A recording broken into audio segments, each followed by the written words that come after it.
أعوذ بالله من الشيطان الرجيم بسم الله الرحمن الرحيم الحمد لله رب العالمين حمدا كثيرا طيبا مباركا فيه كما يحب ربنا ويرضى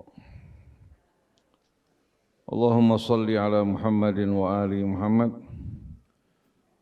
السلام عليك يا رسول الله والسلام على أهل بيتك الطيبين وصحابتك الغر الميامين والسلام علينا وعلى عباد الله الصالحين والسلام عليكم ورحمة الله وبركاته اللهم آتنا من عندك رحمة وعلمنا من لدنك علما نافعا وانفعنا بما علمتنا. Wabadu para jamaah hadirin hadirat yang dirahmati Allah. Pada malam hari ini insyaallah kita akan melanjutkan renungan kita bersama suratul Mu'minun, dimulai dari firman Allah walladzina hum li amanatihim wa ahdihim ra'un walladzina hum ala salawatihim yuhafizun ulaika humul warithun alladzina yarithunal firdausa hum fiha khalidun. Sebagaimana Al-Quran Allah buka dengan suratul Fatihah, mari kita awali kajian kita dengan membaca Ummul Quran. A'udzu billahi minasy syaithanir rajim. Bismillahirrahmanirrahim. Alhamdulillahi rabbil alamin. Ar-Rahmanir-Rahim. Maliki yaumiddin. Iyyaka na'budu wa iyyaka nasta'in. اهدنا الصراط المستقيم صراط الذين أنعمت عليهم غير المغضوب عليهم ولا الضالين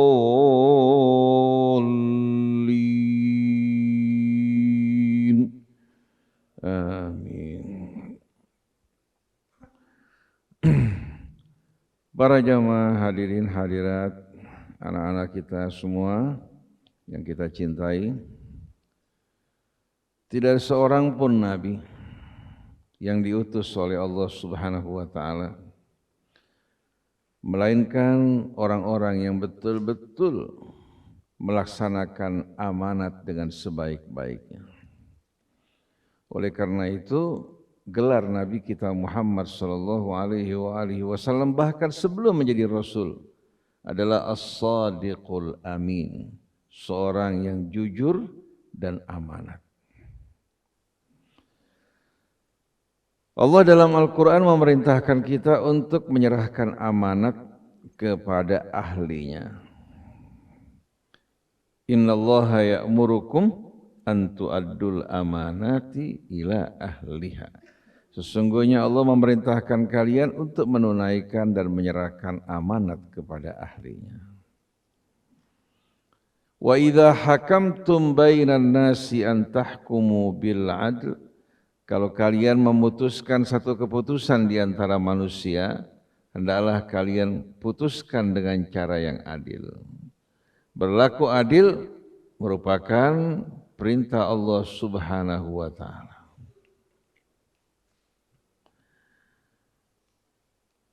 Innallaha ni'imma ya'idzukum bih. Sesungguhnya Allah sebaik-baik yang memberikan bimbingan nasihat bagi kalian. Innallaha kana sami'an basira. Sesungguhnya Allah Maha mendengar lagi Maha mengetahui. Dalam surat Al-Ahzab Allah menerangkan kepada kita bahwa kehidupan kita ini berstatus amanat. Artinya akan diminta pertanggungjawabannya tentang umur kita, tubuh kita, Kemudian juga harta, dari mana kita dapatkan, di mana kita keluarkan, begitu pula ilmu yang Allah ajarkan pada kita. Kalau kita tidak bekerja sesuai dengan amanat Allah, kita masuk dalam orang-orang yang berkhianat. Allah berfirman dalam suratul Ahzab, Inna arabnal amanata ala samawati wal ardi wal jibali fa'abaina an yahmilnaha wa ashfaqna minha wa hamalahal insan innahu kana zaluman jahula. Sebelum Allah tawarkan kehidupan yang berstatus amanat dan pilihan ini, Allah pernah tawarkan pada langit dan bumi, penduduk langitnya dari para malaikatnya. Allah tawarkan juga kepada bumi, demikian pula kepada gunung. Tapi ternyata baik itu benda-benda langit, malaikat-malaikat penduduk langit, mereka tidak siap menerima kehidupan yang berstatus amanat karena takut akan mempertanggungjawabkan di hadapan Allah. Semuanya takut. Wa hamalahal insan. Tapi ternyata manusia ini unik. Dengan apa? Struktur dirinya ya, yang terdiri daripada ruh, jiwa dan jasad, ada ilmu, ada juga nafsu. Ada ilmu akal, ada juga nafsu. Ternyata manusia bukan hanya menerima amanat, bahkan menawarkan dirinya. Saksikan orang-orang ya, yang memasang ya, papan-papan iklan, spanduk-spanduk, ya, mereka berusaha menawarkan diri mereka untuk menjadi wakil rakyat atau sebagai wali kota dengan wakil wali kota. Begitu juga menampilkan diri mereka, menawarkan untuk menjadi presiden. Masing-masing mengklaim bahwa mereka orang yang jujur dan paling layak untuk menerima amanat. Padahal kalau kita perhatikan, yang tampil untuk menjadi calon wakil rakyat, kebanyakannya orang yang tidak kenal rakyat. Artis-artis. Betul enggak? Orang yang sama sekali tidak kita kenal. Apalagi akhlak maupun pribadinya. Begitu juga pada saat kampanye ya, menjelang pemilihan presiden dan wakil presiden, kita saksikan bagaimana orang berbondong-bondong untuk mencalonkan diri mereka. Mungkin mereka sendiri tahu bahwa mereka tidak layak untuk menerima amanat tersebut, menjalankan amanat rakyat, apalagi amanat Allah Subhanahu wa taala yang besar. Oleh karena itu apabila seorang rakyat kita memberikan suaranya kepada seorang pemimpin ya, yang dia tidak ketahui amanatnya dan tanggung jawabnya, pemimpin tersebut naik kemudian melakukan kerusakan, maka dia mendapatkan saham dari setiap kerusakan dari pemimpin yang ditunjuk. Tapi kalau yang dipilih orang yang baik, yang soleh, yang bertakwa dan tanggung jawab, amanat dan jujur, maka dengan sendirinya bukan hanya bebas dari tanggung jawab, tapi setiap kebaikan, keadilan yang ditegakkan dia menerima saham. Kalau bangsa kita betul-betul teliti dalam memilih pemimpinnya, bukan karena terpengaruh oleh janji-janji yang muluk, atau disebabkan karena kefanatikan pada kelompok, insya Allah yang bakal terpilih orang-orang yang adil, orang-orang yang akan membawa kebaikan bagi bangsa kita. Tapi sayang, bangsa kita ini betul-betul amat mengenaskan. Tidak pernah mendapatkan edukasi yang baik dalam memilih calon pemimpin. Mereka terpedaya oleh janji-janji yang muluk dari orang-orang yang tidak memegang amanat. Akhirnya setiap kali naik pemimpin yang melakukan kerusakan di atas muka bumi. Seluruh hadirin sekalian, hidup kita amanat. Yang saya sampaikan saat ini amanat. Saya bakal beri di hadapan Allah untuk mempertanggungjawabkan yang saya ucapkan. Betul enggak? Kesehatan kita amanat. Ilmu yang ada pada kita amanat. Kekuatan kita amanat. Kalau kita tempatkan bukan pada tempat yang diridhai Allah, maka tanggung jawabnya besar. Jadi Allah tawarkan amanat pada langit, bumi dan gunung, semuanya menolak. Manusia tampil ke depan bahkan menawarkan dirinya. Innahu kana zaluman jahula. Sungguh manusia ini benar-benar amat aniaya. Sudah tahu dirinya tidak punya kemampuan, tapi masih menawarkan dirinya. Kata jahul ini mubalaghah dari kata jahil atau superlatif dari kata jahil. Sudah bodoh, merasa dirinya paling pintar. Bahaya enggak? Kalau orang bodoh, tahu diri ada harapan melakukan perbaikan. Yang repot ini, sudah bodoh, merasa dirinya paling pintar. Nah, orang-orang semacam ini merupakan orang-orang yang amat berbahaya di tengah masyarakat kita. Seorang ustadz, seorang alim, dalam menyampaikan dakwahnya bakal ditanya oleh Allah.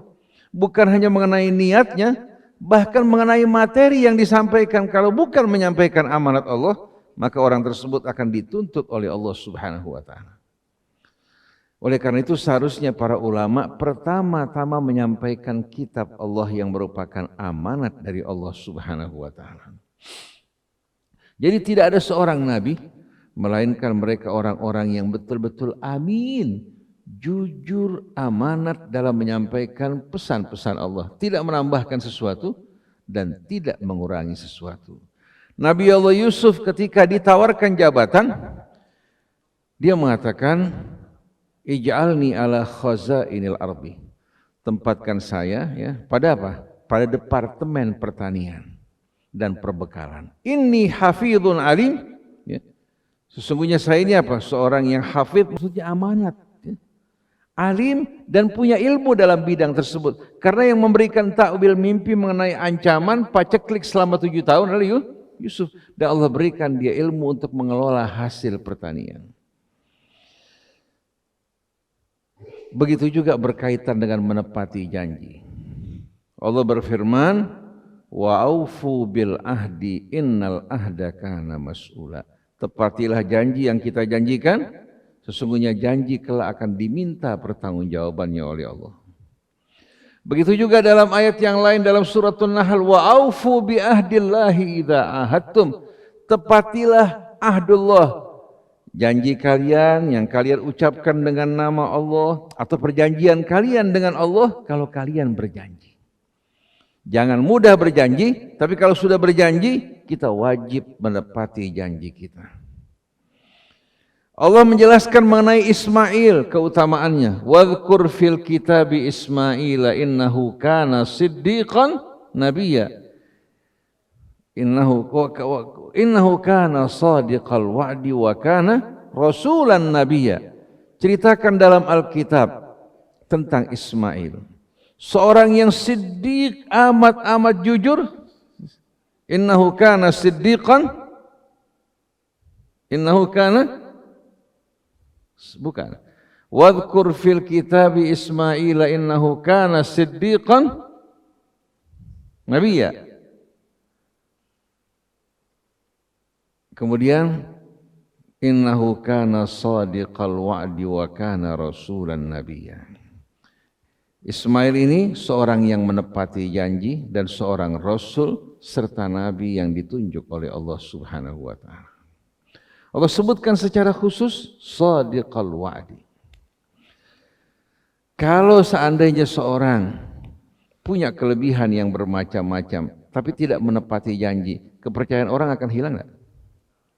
Begitu juga kalau tidak amanat, juga akan hilang kepercayaan orang terhadap dirinya. Oleh karena itu hadirin sekalian, yang membuat kehidupan masyarakat ini aman dan mampu bekerja sama dengan baik adalah kepercayaan. Dan kepercayaan itu baru akan muncul kalau ada rasa amanat dan kejujuran. Ada beberapa orang, saya katakan pada mereka, lebih baik kamu dalam ekonomi ini jangan mendepositkan uang kamu di bank. Dibilang saya nggak punya pekerjaan, Ustadz. Saya bilang investasikan kerja sama-sama orang. Dibilang yang terjadi Ustadz dengan banyaknya kerjasama, bukan hanya dapat untung, malah modalnya hilang. Begitu kita kerjasama, nggak lama kemudian dia mengaku bahwa saja usahanya rugi. Akhirnya saya kehilangan modal saya. Di samping saya tidak dapat keuntungan. Tapi kalau saya depositkan di bank, ya, uang saya tidak hilang, keuntungan terjamin. Berarti hadirin sekalian, kalau sampai orang tidak percaya terhadap sesama kaum muslimin, percaya kepada apa? Jaminan perbankan, ini menggambarkan orang Islam nggak bisa dipercaya. Oleh karena itu pada zaman Nabi kita Muhammad SAW, amanat dan menepati janji ini betul-betul dijaga. Dan Al-Quran begitu banyak berbicara mengenai keharusan kita untuk menepati janji.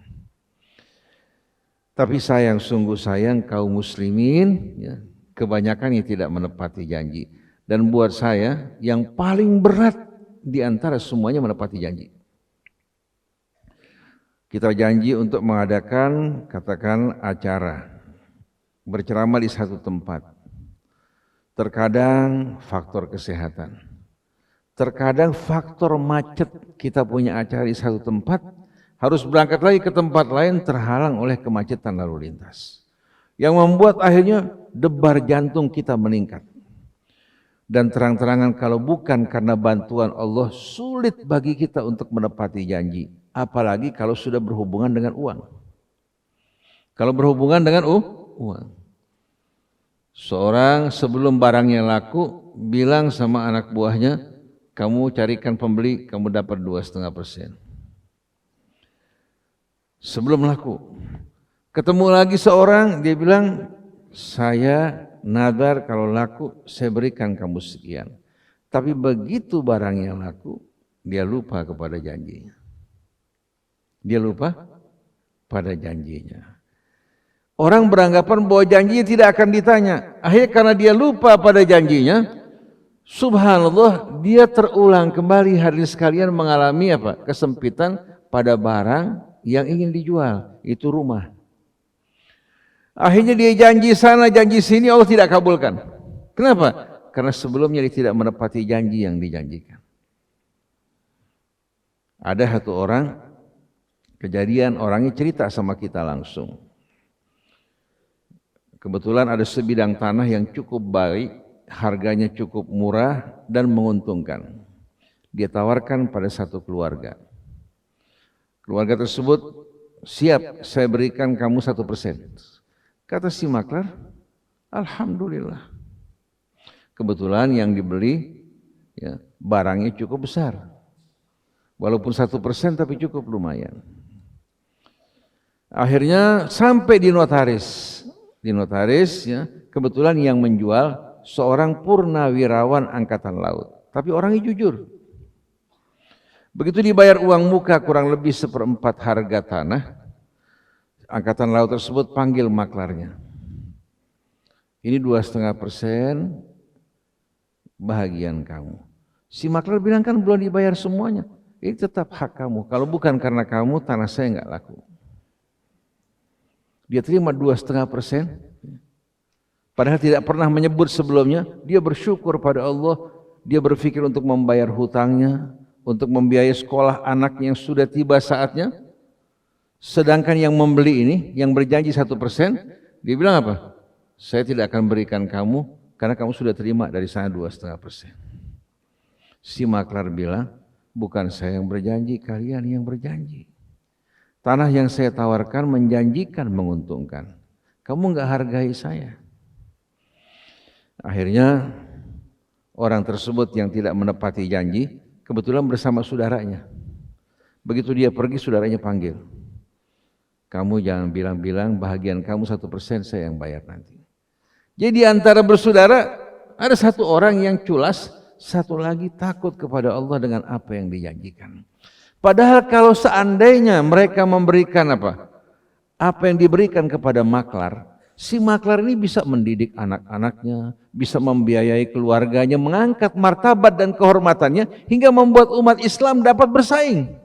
Tapi kalau pola fikir umat Islam, kamu ini nggak punya modal, sudah untung terima ala kadarnya.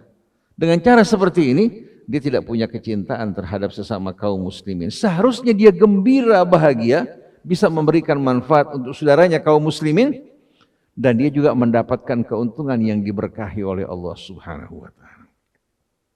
Jadi menjaga amanat, menepati janji ini menumbuhkan kepercayaan. Membuat kecintaan akan muncul, ya. Kepercayaan juga akan berkembang di hati kita semua, hingga tidak perlu kita lagi melakukan kerjasama dengan perbankan, ya. Tapi cukup dengan uang saudara kita, berinvestasi, kita berikan jaminan, kemudian kita berikan juga keuntungan apabila Allah berikan keuntungan. Ada sebuah kisah yang bercerita kepada kita, kebetulan seorang menteri. Dia berkisah tentang ada pengusaha-pengusaha, ya, asal keturunan India yang tinggal di Belgika. Kebetulan usahanya usaha berlian. Nah, orang-orang ini, ya, yang di Belgika maupun yang di India, setiap kali mereka beli barang, ya, yang nilai cukup mahal nih, untuk digosoknya, ya, mereka kirim ke India karena biaya lebih murah. Mereka kirim ini, ya, dibawa oleh seseorang tanpa ada surat apa-apa sama sekali. Tapi subhanallah, barangnya tidak pernah hilang. Jadi mereka membangun kerjasama di antara mereka atas dasar kepercayaan, dan mereka kembangkan linknya yang mereka pakai orang-orang yang dapat dipercaya, hingga mereka berkembang. Walaupun jumlah mereka sedikit, tapi usaha mereka maju berkembang dengan pesat. Karena apa? Karena amanat, padahal mereka bukan orang-orang Islam. Tapi kita orang Islam, banyak dari kita yang tidak amanat, tidak menepati janji. Kenapa orang-orang Chinese maju di antara mereka? Karena mereka di antara mereka menepati janji. Saya punya teman kebetulan pedagang falas. Dalam jumlah besar, menghubungkan juga antara pemilik dolar dengan mereka pembelinya. Banyak pengusaha-pengusaha Chinese beli dolar dari orang tersebut. Dia mengatakan saya butuh dolar, katakan 2 juta dolar. Besar ini. Dihubungi yang menjual, deal. Begitu dia beli, ternyata dolar jatuh harganya. Kira-kira dibayar enggak seharga itu? Si pembeli tidak mengatakan saya rugi, dia bayar apa adanya. Karena kalau sampai dia tidak deal, tidak bayar, besok teman-temannya tidak akan percaya terhadap dirinya. Kepercayaan lebih berharga dari uangnya. Kalau kita asal untung sekali, ada urusan besok. Sekali kita bohong, tidak menepati janji, besok orang tidak akan percaya kepada kita. Pernah dengar enggak kisah seorang wanita Indonesia yang meraih gelar doktor dengan derajat cum laude, derajat yang terbaik. Begitu selesai, dia menawarkan dirinya untuk bekerja.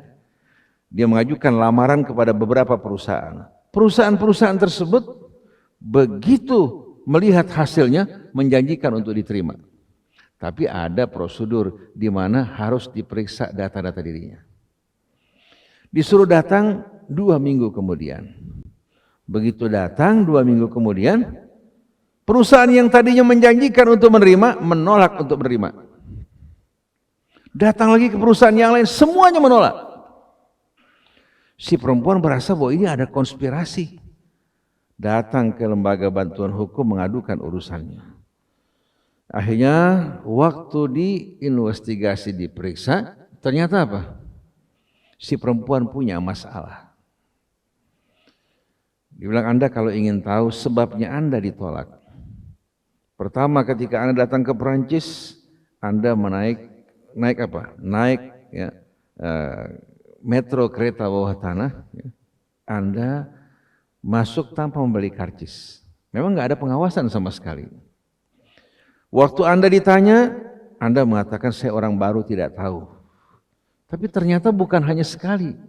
Berulang kali Anda melakukan hal tersebut. Berulang kali Anda melakukan pelanggaran dan terekam oleh kamera kami. Perusahaan kami bukan hanya bergantung pada orang-orang yang pandai. Dan perusahaan kami nggak bisa mengawasi orang-orang yang berbuat salah dan khianat. Tapi bertumpu pada kepercayaan. Bukan kepada kontrol yang ketat. Jadi kami tidak bisa menerima Anda untuk bekerja di tempat kami. Akhirnya dia pindah ke negara Eropa yang lain. Ternyata apa? Data mengenai dirinya terekam di sana hingga tidak bisa bekerja. Akhirnya balik ke tanah air hanya melihat dirinya sebagai seorang dokter. Tanpa melihat apa? Tanpa melihat rekam datanya mengenai kepribadiannya. Itu yang terjadi di Indonesia. Orang kalau tamat dari Harvard, tamat dari Cambridge, tamat dari Oxford, ya, tamat dari universitas bergengsi, tamat dari Al-Azhar, meraih gelar doktor atau magister, orang nggak melihat tentang rekam jejak kepribadiannya. Yang penting gelarnya. Oleh karena itu, walaupun dia bicara tidak sesuai dengan perbuatannya, tidak penting. Yang penting apa? Yang mengajar orang-orang yang bergelar. Padahal orang-orang yang tidak bergelar asal jujur dan amanat lebih berharga di mata Allah dan lebih bermanfaat apa yang mereka lakukan di tengah-tengah umat. Maka Allah bilang, walladzina hum li amanatihim wa ahdihim ra'un. Orang-orang yang beriman yang akan meraih kesuksesan dan peruntungan, orang yang menjaga amanat mereka dan menepati janji mereka. Nah, sebagai penutup, walladzina hum ala salawatihim yuhafizun, dan mereka yang menjaga dengan sebaik-baiknya salat mereka. Pertama dimulai dengan qad aflahal mu'minun alladzina hum fi salatihim khashi'un, ditutup dengan walladzina hum ala salawatihim yuhafizun. Dimulai dengan khusyuk dalam salat, ditutup dengan menjaga salatnya dengan sebaik-baiknya.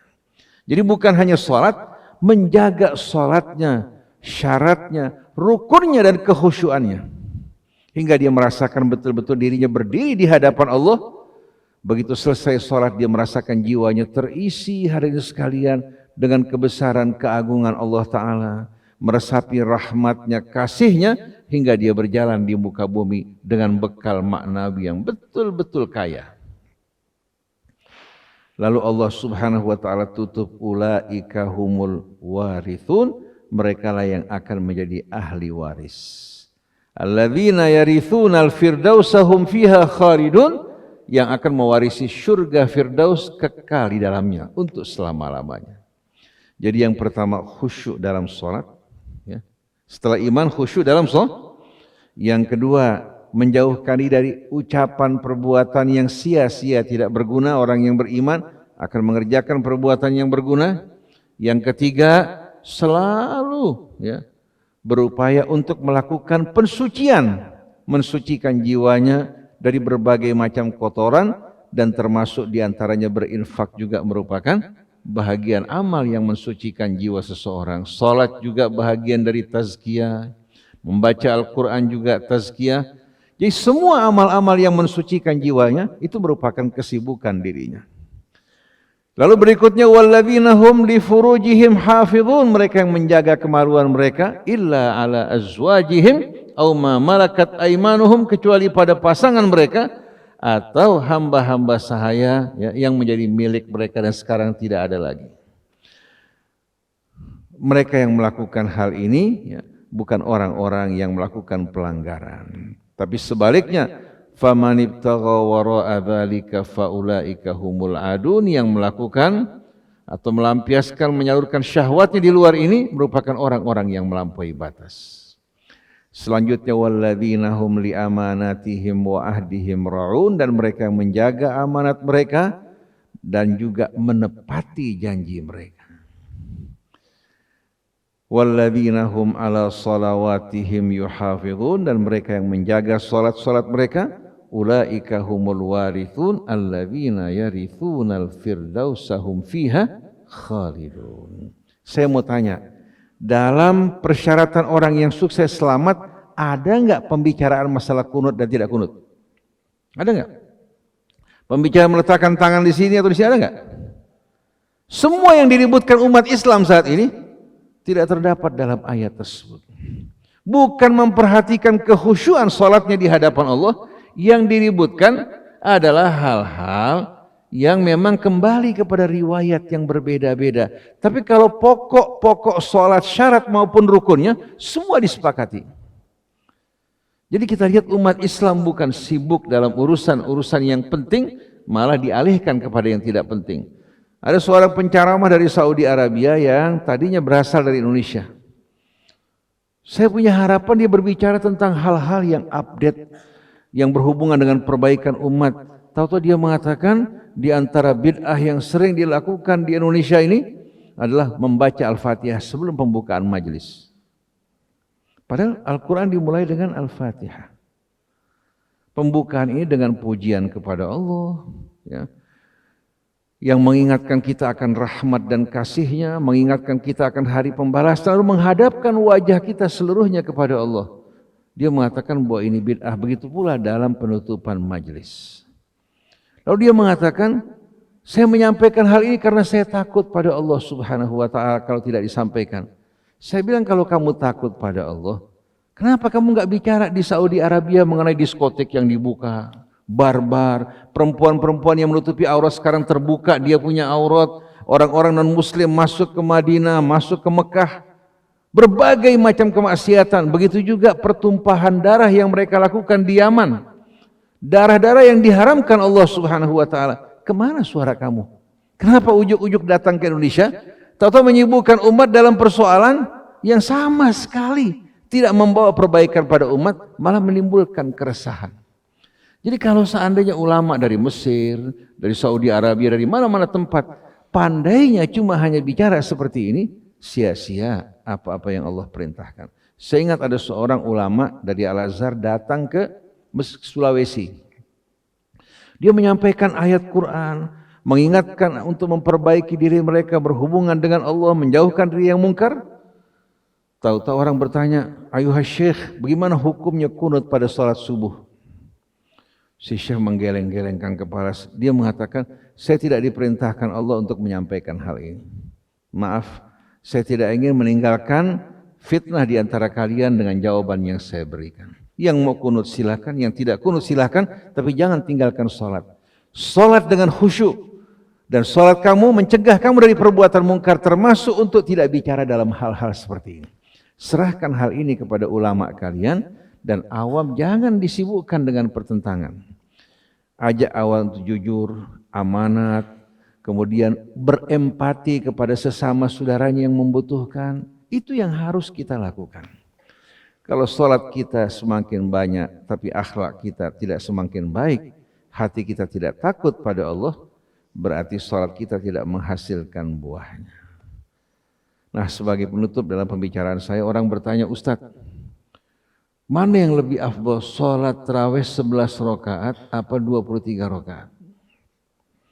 Saya bilang, salat yang terbaik yang membuahkan hasil yang mencegah kamu dari yang perbuatan keji dan mungkar. Kerjakan 5 waktu, adapun salat tarawih mau beramai-ramai boleh, mau di rumah boleh, mau 8 boleh, mau 10 boleh, mau 3 pun boleh. Yang penting yang wajib jangan tinggalkan. Kalau salat tarawih, kamu tutup 2, 1 boleh. Yang penting salat kamu yang 3 ini apa? Membuat kamu hari demi hari semakin baik. Apa gunanya salat kamu semakin banyak, tapi akhlak kamu semakin buruk? Menjas, menghakimi orang lain, mengatakan ini bid'ah, itu bid'ah. Padahal salat tarawih pada masa Rasul tidak dikerjakan. Yang mengadakan salat tarawih berjamaah Sayyidina Umar, dan dia mengatakan nikmatil bid'atu hadhi, sebaik-baiknya bid'ah ini. Itu dinyatakan oleh Sayyidina Umar di Bukharinya, di Muwatta, di buku-buku hadis. Yang penting 5 waktu kerjakan, diisi dengan mustahabat, di bulan Ramadan hidup rukun, mendekatkan diri pada Allah. Yang mampu 11 silakan, yang mau 23 silakan, yang mau 1000 pun silakan. Tapi jangan ngomongin orang. Kalau ngomongin orang walaupun sebentar dosa. Kalau sholat ada nggak dosa? Orang mau sholat 100 rakaat dosa nggak? Yang nggak sholat yang dosa. Orang yang mau mendekatkan diri kepada Allah, kenapa kamu cemburu? Adalah satu orang bertanya, Ustadz, bagaimana hukumnya orang kalau sholat menggerakkan jarinya begini? Saya tanya, kamu lihat waktu kamu lagi sholat atau di luar sholat? Saya lagi sholat, Ustadz. Ngapain kamu sholat bukan menghadapkan wajah kamu kepada Allah? Kamu lihatin sholat orang lain. Apa perlunya coba? Betul tidak? Jadi kalau kita lihat umat Islam ini sudah dewasa, tapi ternyata lebih kanak-kanak dari kanak-kanak. Masing-masing membanggakan barangnya. Barang saya lebih bagus dari kamu.